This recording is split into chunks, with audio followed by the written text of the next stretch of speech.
E aí pessoal, beleza? Para quem não me conhece, me chamo Harley Pacheco, sou um dos psicólogos do IPSI e aproveitar, hoje a nossa aula vai ser sobre behaviorismo, tá? Behaviorismo radical, que é uma disciplina muito interessante e que nos ajuda a nos entendermos enquanto psicólogo.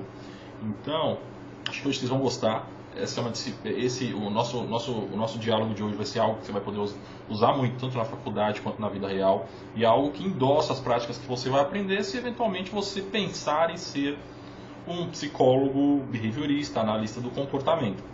Beleza?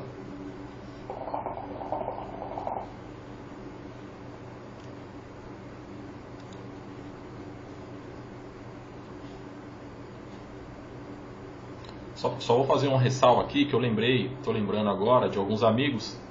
Quem não sabe, eu sou psicólogo desde 2012,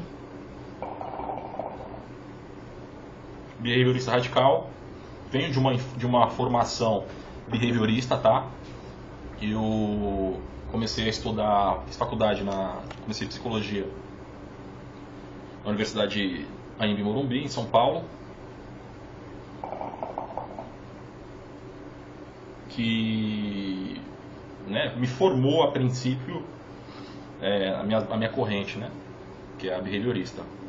E lá eu fui muito influenciado. Por que eu estou dizendo isso? Estou dizendo isso porque dependendo da universidade em que você estuda, da faculdade, do centro universitário, enfim, você obviamente vai ser... O que a faculdade ofertar vai te direcionar de maneira tendenciosa para as outras áreas. Por exemplo, quando eu estudei na Universidade em Morumbi, eu era um cara que estava me voltando ao behaviorismo. No final do curso eu acabei que virei behaviorista radical, que é a linha que mais eu me aproximo na minha linha de raciocínio, é o que mais faz sentido. Mas quando eu vi que quando eu entendi um pouco mais de psicologia, eu vi que psicologia não era só behaviorismo. Ou não era só behaviorismo e as pinceladas do que eu aprendi na Universidade em Morumbi. Não estou criticando, não. Universidade top, fantástica, de primeiro mundo. Mas o que eu quero dizer é que a psicologia é muito ampla. Então a gente acaba que segue as linhas mais ou menos de quem nos forma.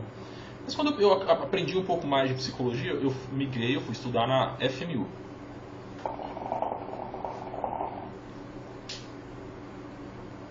Que é uma universidade, que é um centro universitário também de São Paulo, simplesmente fantástico. Negócio espetacular, professores qualificados.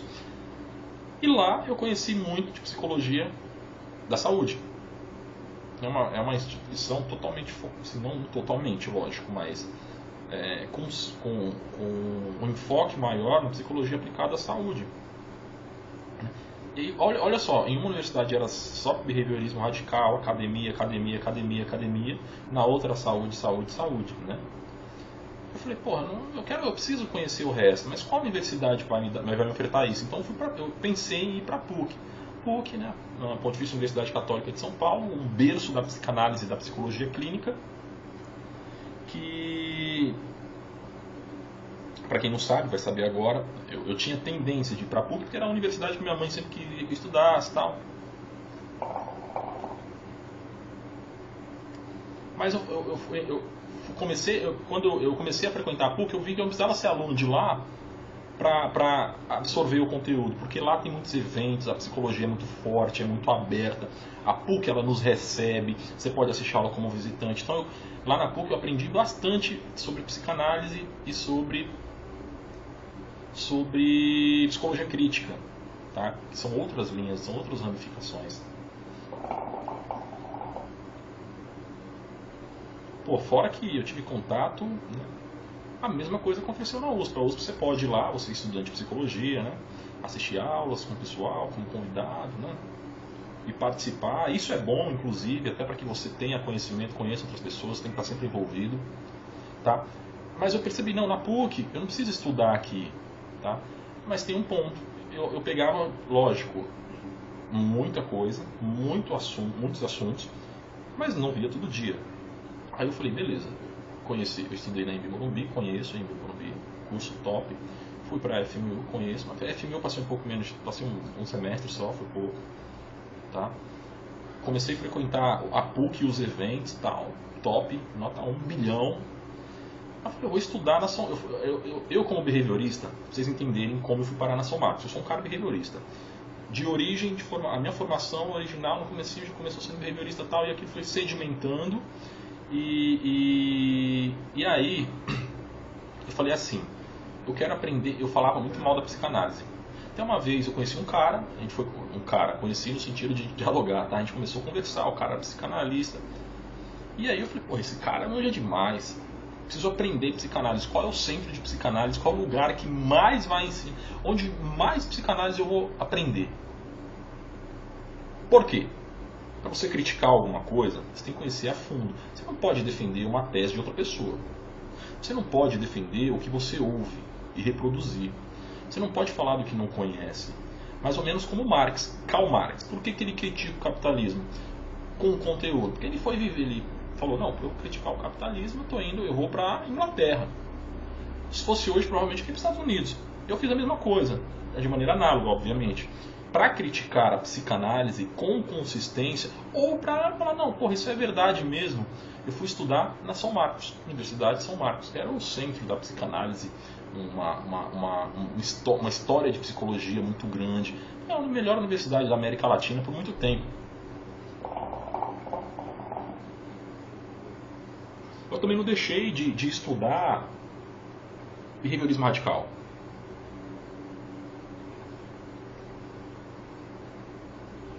Eu não deixei de estudar behaviorismo radical. Paralelamente, né? Até porque, como eu falei, a única coisa que era a única coisa que fazia sentido naquele momento na minha ingenuidade de estudante, tá? E lá na São Marcos eu aprendi muito sobre psicanálise, muito mesmo. E hoje, assim, lógico, eu não sou um expert, não sou um especialista. Lá tem caras que são fabulosos, né? Tem professores, tem alunos que manjam demais. Eu lembro do Rodrigo Torice, eu tinha um molequinho lá, não lembro o nome desse cara, eu queria lembrar, eu ainda vou, era um nominho assim meio esquisito, mas o cara era um erudito. Os caras manjavam demais. A Sandra é foda. Por quê? Historicamente, primeiro que a São Marcos era muito antiga, mas historicamente ela se formou como uma tradição psicanalista, né? Com a tradição psicanalista social muito forte. Mas enfim, por que eu estou falando isso? Para vocês entenderem o porquê que eu sei de behaviorismo e por que eu entendo um pouco de psicanálise, né? Behaviorismo porque eu sou behaviorismo, e psicanálise porque eu aprendi muito psicanálise. E na medida em que eu aprendia psicanálise, eu falava, não, para mim faz mais sentido ainda behaviorismo, tá? Para você que não sabe, existem basicamente 3 tipos de behaviorismo, né? Basicamente, tá? Hoje você vai ver muitas coisas novas, mas basicamente existem 3 tipos. Primeiro, o behaviorismo metodológico. A. B.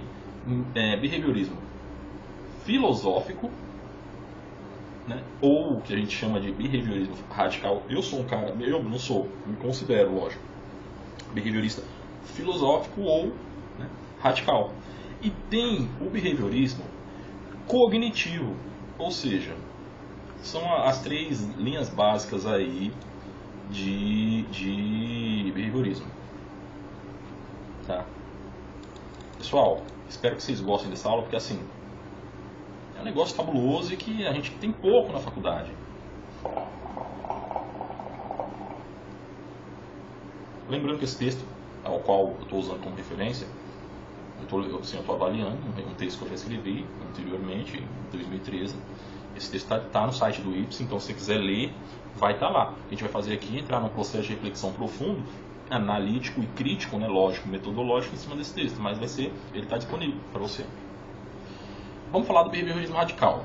O behaviorismo, para quem não sabe, é comportamentalismo, é behavior, de comportamento, o verbo, né, em inglês.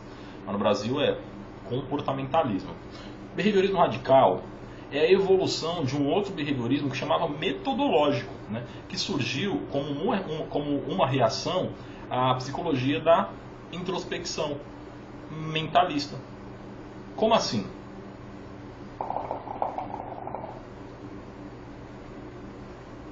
Lá atrás, na história da psicologia, inclusive a gente tem um vídeo que fala sobre isso, recomendo que você leia, tá? É pré-requisito você ler, ou ler o texto no site do IPS, ou assista o vídeo, é pré-requisito você, para você entender esse conteúdo, ter assistido o vídeo anterior, tá? O vídeo anterior não, o vídeo chama A História da Psicologia Moderna, tá aí no site do IPS, é só você procurar no nosso canal. Mas enfim, eu imagino que você tenha assistido o vídeo ou tenha lido o livro, né?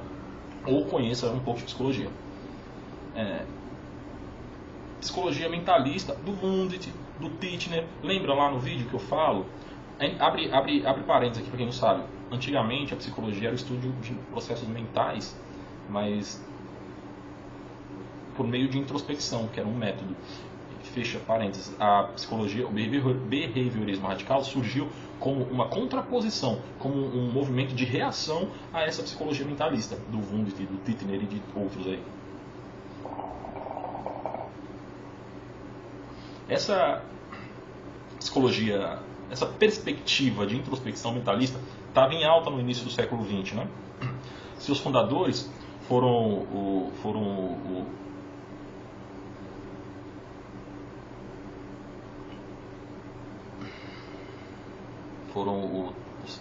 Titchener, o Wundt, né?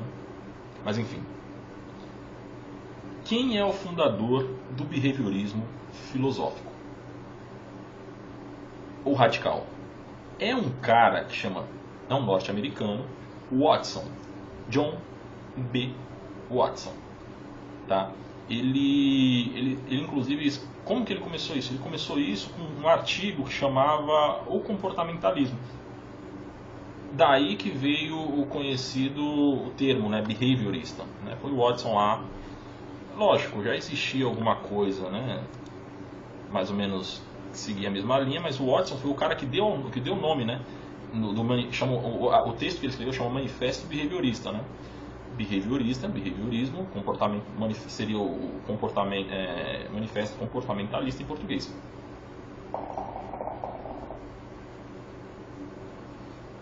O objetivo principal do Watson era estabelecer as leis que regem o comportamento.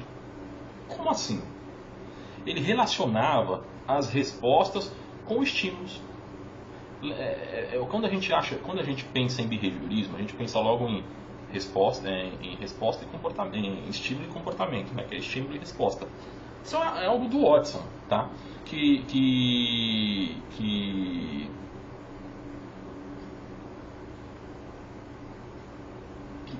Quem falava sobre isso também era um cara chamado Pavlov. Você que gosta de animais, tal, provavelmente você já deve ter escutado esse nome, Pavlov, método pavloviano de adestramento, né? Estímulo e resposta, né?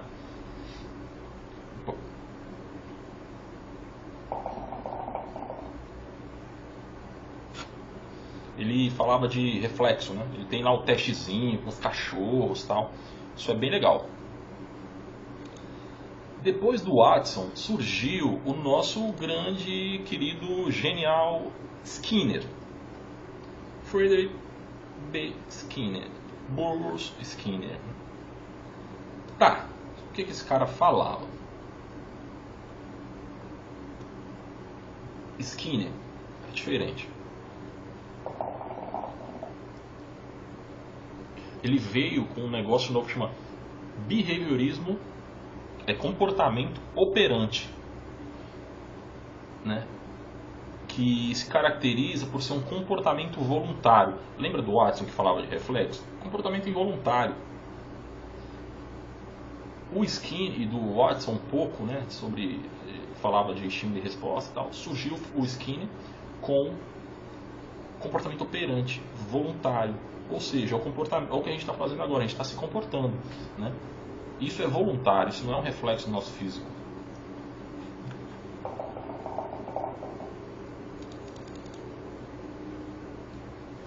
O Watson, ele era um behaviorista que estudava o comportamento, tá? Só que ele, diferente do que as pessoas pensam, não negava o inconsciente. Primeiro, se você não sabe, você vai saber agora. Existe a psicanálise, as teorias, não vou falar da psicanálise especificamente para não parecer perseguição, mas existem as teorias que falam do inconsciente, que elas pressupõem que existe um processo mental, né? O Watson ele falava assim, não sei se existe, não sei. Como eu não sei, eu não posso negar. Por outro lado, também não posso provar. Isso não é observável. Então vamos falar, vamos fazer ciência só com o que é observável. Vamos avaliar, vamos entender a psicologia como ciência do comportamento que trata do comportamento observável. Não vamos ignorar essa caixa preta, que é inclusive o nome que o Watson dá a isso. Ele falou, não, eu não posso negar, também não posso provar, então deixa de lado aí. A psicologia é muito nova, a gente não vai andar para frente nem para trás falando disso, então vamos pensar vamos ignorar isso aí, né? Hoje a gente entende que a ciência ela é mais do que mera descrição dos acontecimentos, né? Pelo menos quando se trata de psicologia do comportamento. Mas ela é uma tentativa de relacionar a ordem desses acontecimentos, né? Como esses acontecimentos acontecem e por que eles acontecem, como estão acontecendo, né? Isso é algo que é muito peculiar da psicologia comportamentalista. Desse modo, a gente não apenas descreve, mas a gente também consegue prever, né, o futuro. Como assim, Harley? Vamos lá. Se você sabe quais são os estímulos que emanam um comportamento, obviamente, se você apresentar esses estímulos para outra pessoa ou para outro animal, as respostas terão que ser parecidas. Não necessariamente as mesmas, mas parecidas. E é o que a gente vê em muitos casos hoje em dia. Hoje em dia e sempre, é o que a gente vê. Um exemplo. Vou dar um exemplo bem esdrúxulo, tá? Não sei nem se cabe bem, mas é o que me vem. Não sei nem se cabe agora esse exemplo, mas é o que me vem à cabeça. A pessoa está triste. Você pôr música triste, ela vai ficar mais triste ainda. A gente está prevendo o futuro. Viu? Como? Olhando o passado, a gente já viu isso acontecer em outras pessoas e a gente consegue, né, hipotetizar que isso vai acontecer com as outras pessoas, tá? Mas peraí, o comportamento, vamos lá, esse grosso é o comportamentalismo, tá? Mas qual é a diferença do Watson e do Skinner? Só para ficar claro aqui, o Watson fala assim, ó, eu não sei se existe o inconsciente, todos os processos mentais, a introspecção funciona. Como eu não sei se isso existe, eu não posso negar, mas também não posso provar. Então vamos estudar só o comportamento, só o que é possível de observar e a gente pode descrever. Tá? E a gente fala, e o Watson ele trabalhou muito e foi muito bem sucedido na publicidade porque ele trabalhava esse conceito agregado ao conceito do Pavlov de estímulo e resposta, de reflexo. Por exemplo, você vê o que acontece com você fisiologicamente quando você vê a Verão na propaganda da cerveja, toda amarelona, o bagulho mó quente, você aqui na sua casa, tá ligado? Fisiologicamente, tô falando, às vezes o negócio é tão discreto que a gente não percebe, mas acontece, tá? E era o que o Watson trabalhava, para ficar clara a diferença. A Verão, naquela propaganda de cerveja, tudo claro na praia, a sensação de calor, as cores quentes. O que acontece? Você já olha assim, teu corpo já começa a salivar, vontade da cerveja, entendeu?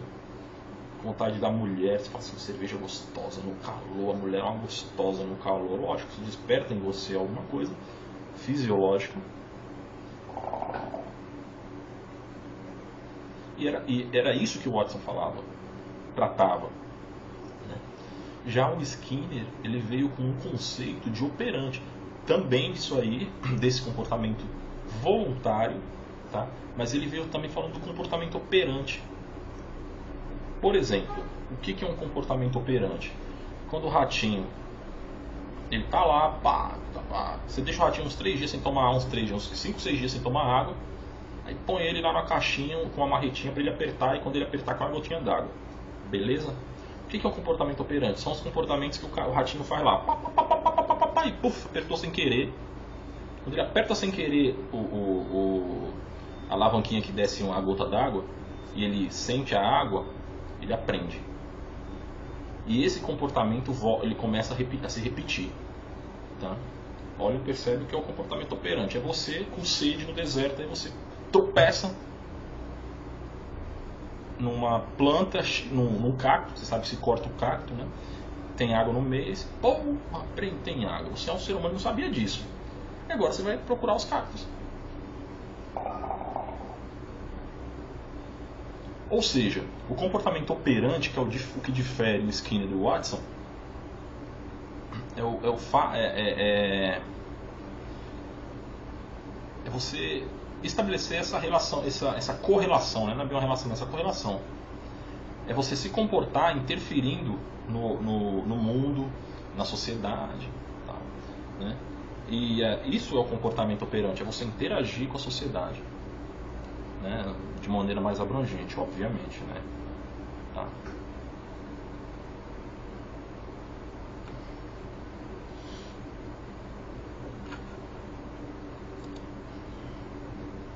Ou seja, a gente voltando, só pegando o gancho para a gente não fugir muito do que a gente estava falando. Percebe que assim você consegue prever entre aspas, o futuro. Eu não estou falando aqui de oráculo, não, estou falando de ciência. Tá? Estou falando de ciência. Tá? Você sabe que toda vez que o marido chega em casa e dorme, ele chega em casa, come e dorme, isso é um comportamento, ele está se comportando, né? Você sabe o que ele vai fazer amanhã pelo que ele fez hoje. De modo algum, a gente afirma que o comportamento humano ele é determinado e ordenado. O que o behaviorista radical ele pensa, né? Assim, porra, eu consigo prever o futuro, mas eu não consigo dizer que o comportamento ele é determinado ou ordenado por alguma coisa. A gente consegue pressupor. Pois pressupor que o quê? Que o que todo homem faz é resultado de uma condição anterior que pode ser especificada e que, uma vez prevista, pode ser alterada. Olha só como isso é forte. Eu já falei para vocês do comportamento operante, né? Que é o que diferencia Skinner do Watson. Skinner radical, Watson metodológico.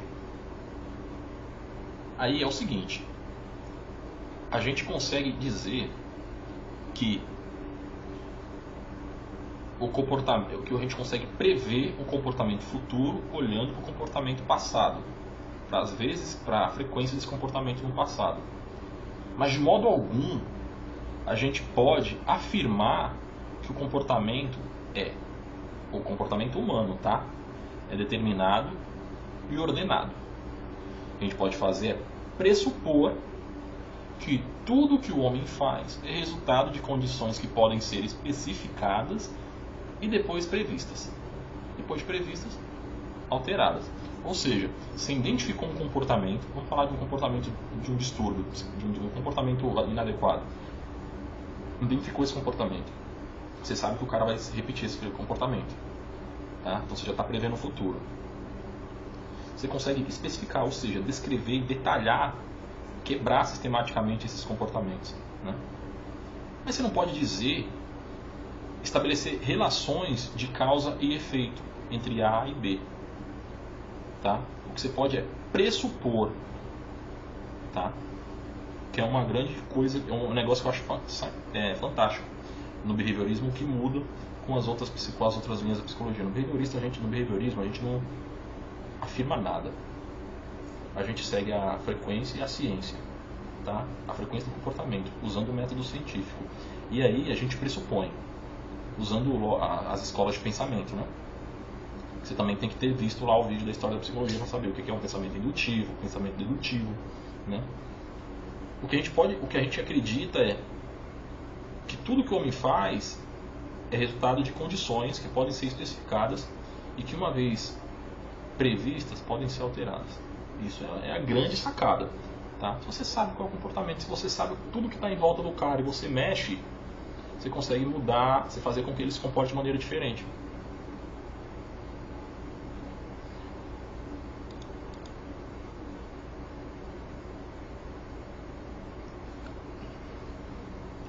O comportamento, do ponto de vista do behaviorismo radical, ele é algo que, mesmo que seja observado por anos, nós, seres humanos, não somos necessariamente capazes de exprimir a uniformidade adequada para traçar uma ordenação.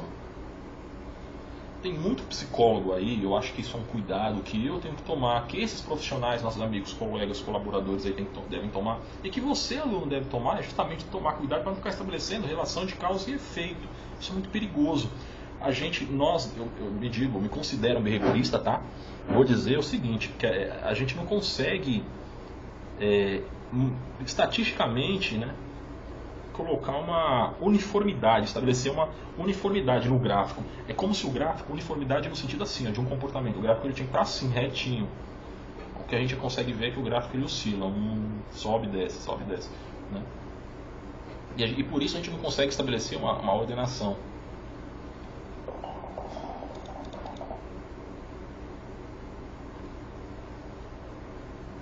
O princípio do determinismo, o princípio da indeterminação, diz que há circunstâncias sob quais os cientistas não podem se colocar na posse de todas as informações que são relevantes e que por isso se escolhe um evento específico que possa observar. O que é isso?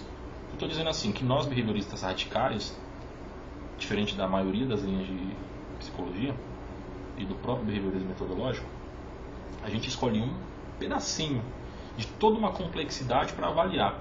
Porque a gente não consegue ter na mão, a gente primeiro que não tem tempo, né? O ser humano é um sujeito efêmero. Segundo, é muito complexo, o ser humano se comporta, ele é muito complexo. Terceiro, a gente nunca jamais conseguirá catalogar toda a complexidade de todos os fenômenos humanos, todas as complexidades das relações humanas. E por isso a gente escolhe um evento pequenininho para né, tentar reproduzi-lo. Esse é um conceito que se chama parcimônia, tá? E reducionismo. Uma vez que o comportamento humano ele é complexo, né, ele é completo, e o organismo humano limitado, que é o que a gente estava falando, muitos dos atos podem incluir processos que o princípio da indeterminação se aplica. Ou seja, a gente não consegue avaliar o todo, então a gente avalia o pequeno, o pedacinho do comportamento do cara, e aí começa a esmiuçar mais tal, né? Cada ação de um indivíduo ela é única no behaviorismo filosófico, né? Radical filosófico, tá?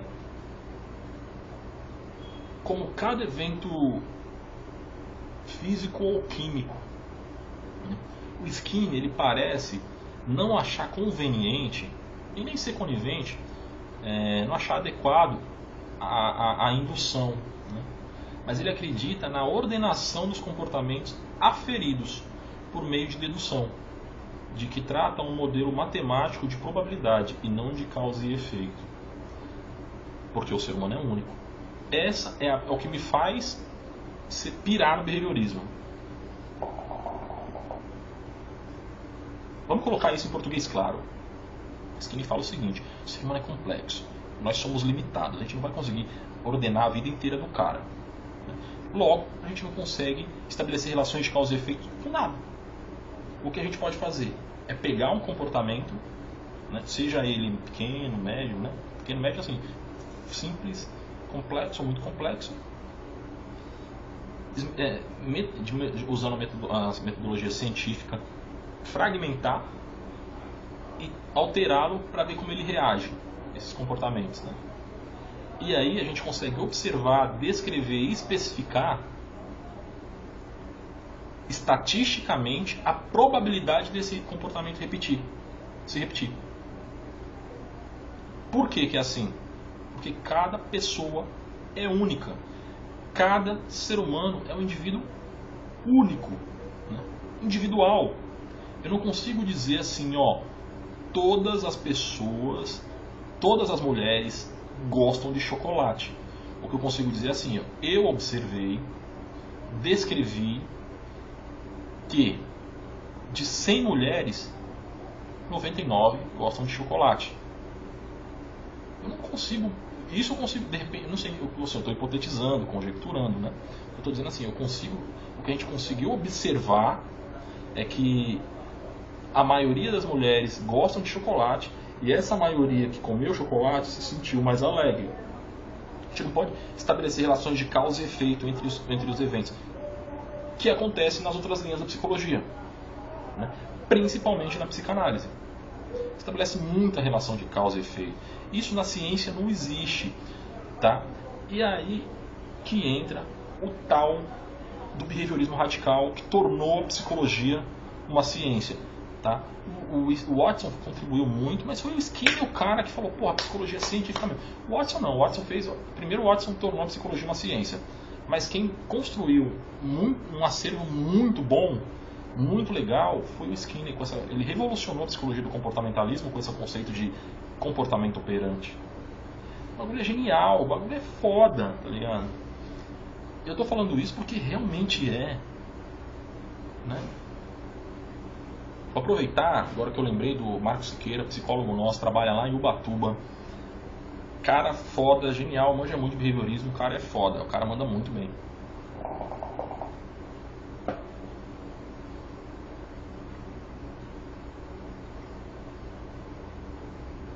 Espero que vocês estejam gostando dessa aula. Qualquer dúvida, vocês têm aí embaixo, a gente responde, ou entra no site do IPS.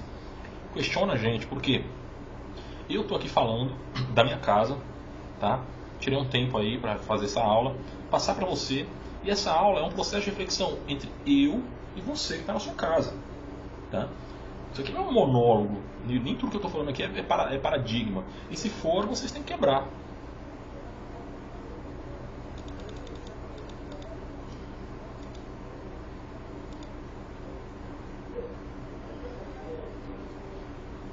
No behaviorismo do Skinner, frequentemente a gente consegue reduzir a complexidade a um grau. Bem, em todos os behaviorismos é assim, mas no Skinner especificamente eu gosto mais.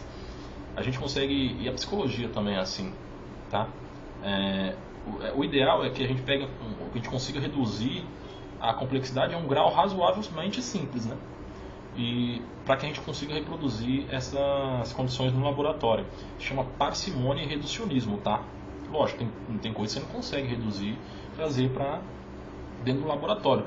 Então por isso que a sociologia, essas outras linhas de... Você não consegue trazer uma sociedade romana que morreu há não sei quantos anos e botar dentro do laboratório, né? Então você tem que ter outros métodos aí, inclusive algumas vezes a gente usa na psicologia, né? Quando isso é possível, reduzir um fenômeno e trazer dentro do laboratório, a gente faz uma análise estatística para avaliar a probabilidade e a previsibilidade de comportamentos, né? E isso é algo muito pragmático, porque a partir do momento que você consegue prever, avaliar, descrever um comportamento, né, catalogá-lo e entender quais são o que está fazendo esse comportamento aumentar a frequência, diminuir a frequência, você consegue mexer. Por exemplo, o cara que tem medo de dirigir carro. O cara tem medo de dirigir carro sozinho ou acompanhado. O cara tem medo de dirigir carro em avenida ou em rua. Percebe que isso tudo você consegue ir manipulando? Ou se o cara tem medo de dirigir sozinho, pode ser do lado dele. Se o cara tem medo de dirigir em rua, você coloca o cara em uma avenida maior. Se o cara tem medo de dirigir em avenida, coloca ele. Ou seja, você consegue ir manipulando. Isso é genial, isso é legal, né? Lógico, você tem uma técnica, não é assim bagunçado. Pode ser até bagunçado, mas não quer dizer que vai dar resultado.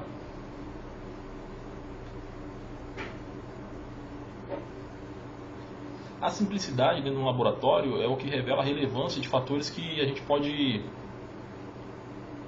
modelar, tá? Lembrei agora da professora Selma, lá da São Marcos, psicologia comportamental, psicóloga comportamental cognitiva. Um abraço, professora. Sinto saudade da senhora, de você, tá, minha senhora? É senhora, mas eu vou chamar de você. Um abraço aí pro meu maridão e 2 apertos de mão nos meninos, né? 2 filhinhos já. Quando a gente estava na faculdade, tinha um filhinho e tal. O behaviorismo, ele usa o controle para compreender os processos implicados e a partir disso, preparar nós mesmos para resolvermos os nossos problemas, né? Os problemas que surgirão.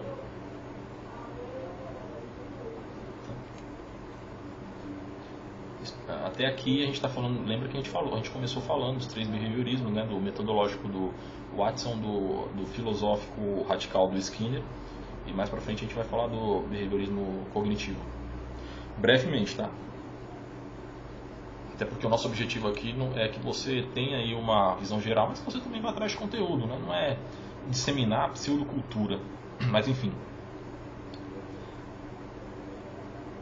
Uma das sugestões do Skinner é que as variáveis que estão fora do organismo, o que são as variáveis? São os diversos milhões de estímulos.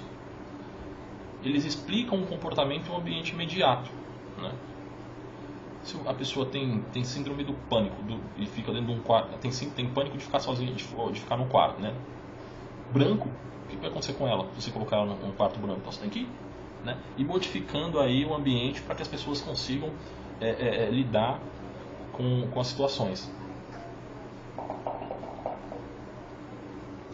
Lembrando sempre de avaliar a probabilidade, tá?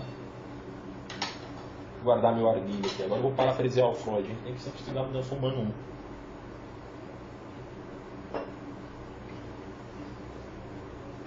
Se a gente quiser prever o comportamento, a gente tem que conhecer o máximo possível as variáveis, os, entre aspas, estímulos, porque a gente precisa ser capaz de manipulá-los, né? Você tem que saber tudo que acontece na vida de uma pessoa, se você é terapeuta dela, tá? Para que você consiga, então em muitos casos é interessante até você colocar um AT, tá? Mas eu não vou entrar nesse assunto que é prática, né? A gente está falando aqui de teoria. Espero que vocês tenham ficado claro aí qual é a diferença básica do Watson para o Skinner.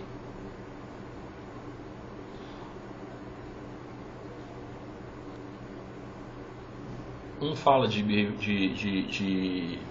estímulo e resposta, de comportamento reflexo, ignora a introspecção. Já o outro, que o Skinner já chega falando aí, revolucionando com a ideia do comportamento operante, que mais tarde ele fala lá de aumento de comportamento, redução de comportamento, usando pombos, ratos, né?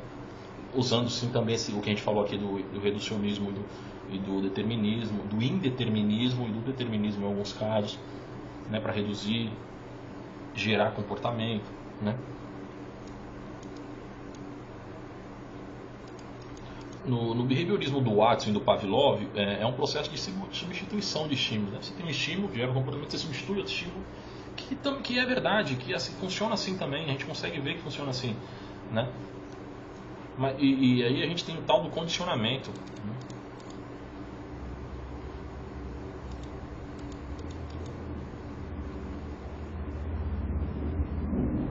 Uma coisa legal é que falar também é comportar, tá? Então se você fala alguma coisa, a pessoa se comporta e esse comportamento é gerado pela sua fala, né?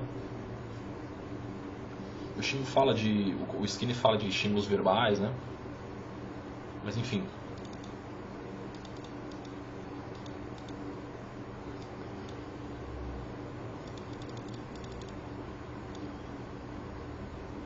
Já o behaviorismo cognitivista, ele estuda os processos mentais, de fato, né? Ele usa técnicas do behaviorismo radical, tá? Se fundamenta basicamente, não completamente, o behaviorismo do Watson e do Pavlov, de todos os outros, né?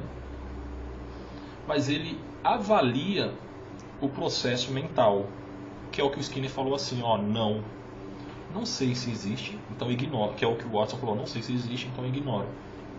E o que o Skinner falou, não, isso também é comportamento, que a gente não observa, mas é comportamento. Esse também é um negócio genial, genial não sei, mas você precisa saber.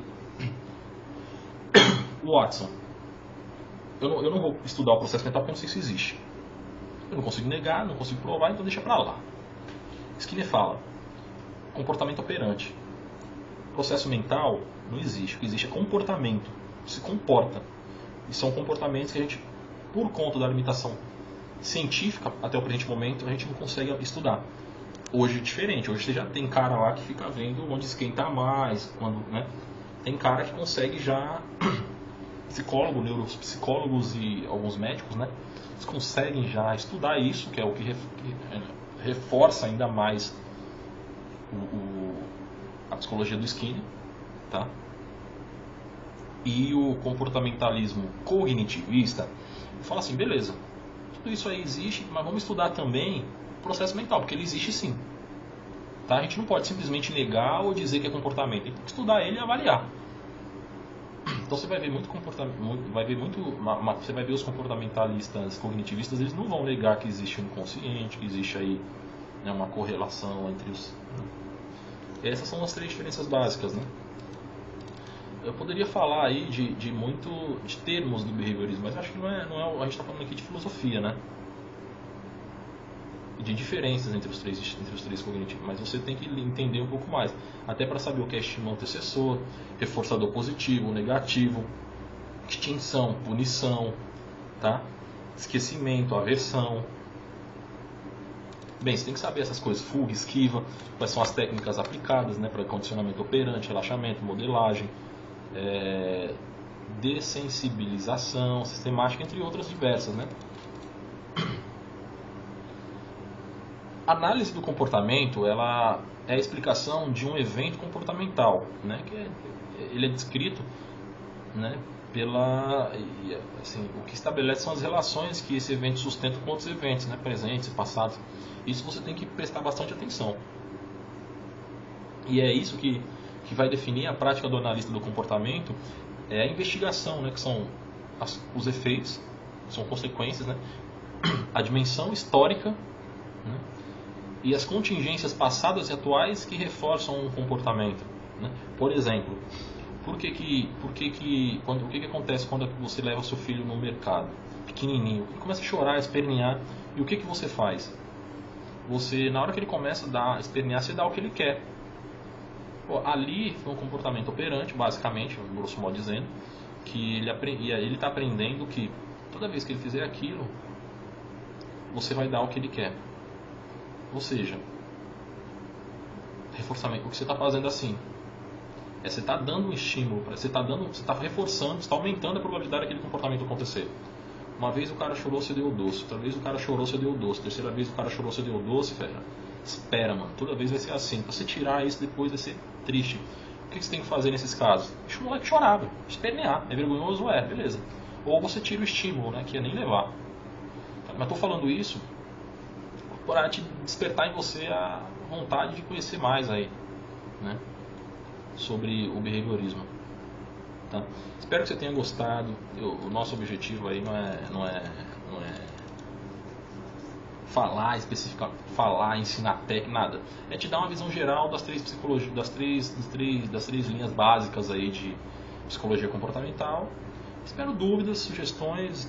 Pede coisas aí no vídeo, curte a gente, segue a gente no Instagram, curte a gente no Facebook, porque isso é o que motiva nós estarmos aqui fazendo isso. Tanto eu, quanto o Marcos, quanto o Fred, tanto eu aqui no canal do YouTube, fiquei responsável por gerar conteúdo para vocês, mas a gente tem gente aí que está trabalhando, tem o Marcos gerando conteúdo lá na página, a gente tem o Fredson gerando conteúdo no Instagram, e é legal você estar sempre nos motivando, né, reforçando esse comportamento para que ele se repita, né? Tá? Lembrando que você pode entrar em contato com a gente aí, sem medo, porque a gente responde, sem dó. Valeu? Até mais. Tchau.